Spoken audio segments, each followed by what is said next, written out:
The battle wasn't even a contest. We, a ship of pilgrims, armed with the almighty, all-powerful, invisible mother rat who would smite enemies with her flick of her tail to protect her faithful young'uns.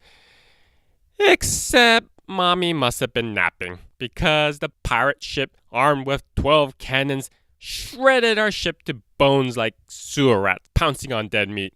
We were all taken aboard the Sea Rat, the ship of Captain Jack Blackfur, as in the stories of Jack Blackfur, the thorn of the Spaniards, the king of the seas. I mean, Jack Blackfur it's just a story, right?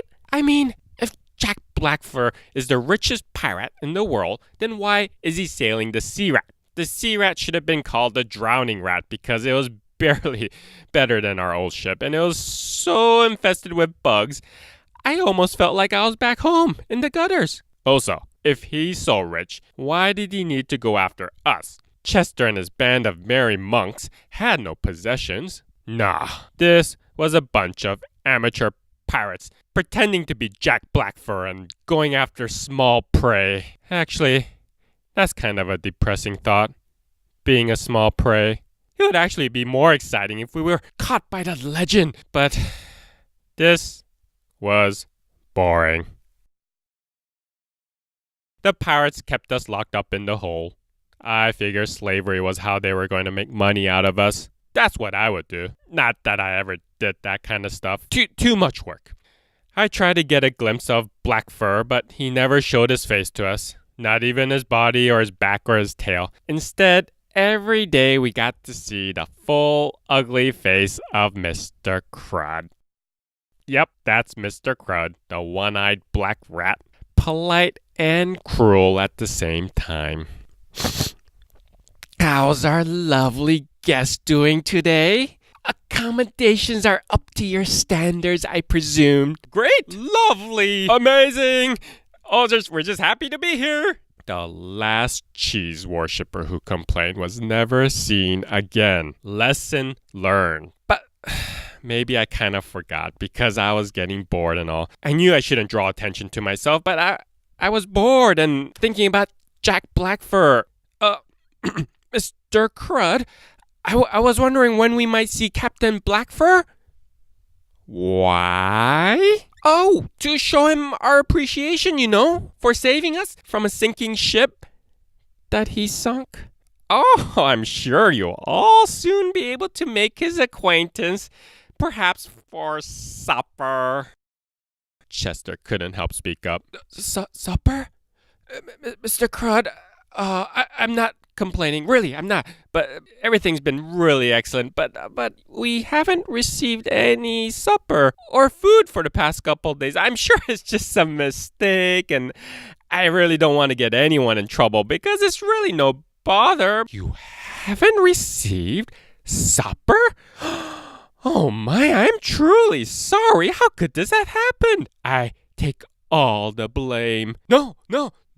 We don't want anyone to take the blame. It's really our fault. We're here. We're more mouths to feed. That's very kind of you to say. I will look into this immediately. I'm actually on my way to see Longfellow, our cook. I'll have it sorted out immediately. Why, we can't have you looking thin and bony for the captain. If he's real, I muttered. Mr. Crud looked at me. Perhaps he heard. I pretended to be busy studying my tail. Mr. Black Coal, is it? Coal. Coal? C-O-L-E, not C-O-A-L. You can't spell? A rat that can read and write? My, you are a clever rat, Mr. Coal. Whoops. We rats aren't very literate. I mean, what's the point if you're a rat? No, just my name. Stupid trick I learned. He's being modest. Chester spoke up, unhelpful as always. No, I'm not, really. He used to read us stories growing up. Tales of Arabian Nights, tales of the Knights of the Round Table, chant or something tales. Cole just loves tales, being a rat and all. Get it? Tales? Your brothers? No. Yeah. Interesting. Well, Mr. Cole, you look like you could take a walk. Come get some exercise? That's very kind, but no, I'm pretty comfortable here. Nonsense. Exercise is good for the body and mind, and you have a very sharp mind, so I have a job for you. Mr. Crud led me down to the stores. Bugs skittered away from our lanterns. He explained to me that the mice were eating away at their grains. They were good hiders, and none of the crew has been able to catch one. My stomach growled as I thought about how much the mice must be eating.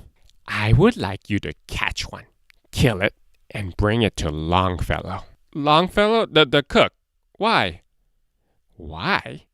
For the captain's supper, of course. Oh. And, if I don't catch one? Mr. Crud smiled, his cruel smile. Your brother could join the captain for supper instead? Holy mother! I wasn't hungry anymore. Rats? Eating rats? It happens.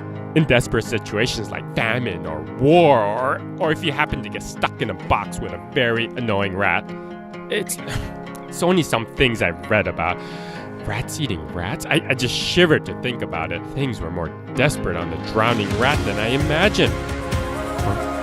Perhaps Mr. Crud was eyeing me carefully, and the realization must have shown on my face as he licked his lips with his red tongue. No, it couldn't be. We weren't going to be sold as slaves after all. No, it was much, much worse. Stuck in the box worse. Whoa, rats eating rats? This is not going to be pretty. If you want to stop here, that's okay. If you want to continue, be sure to subscribe. And thanks for watching.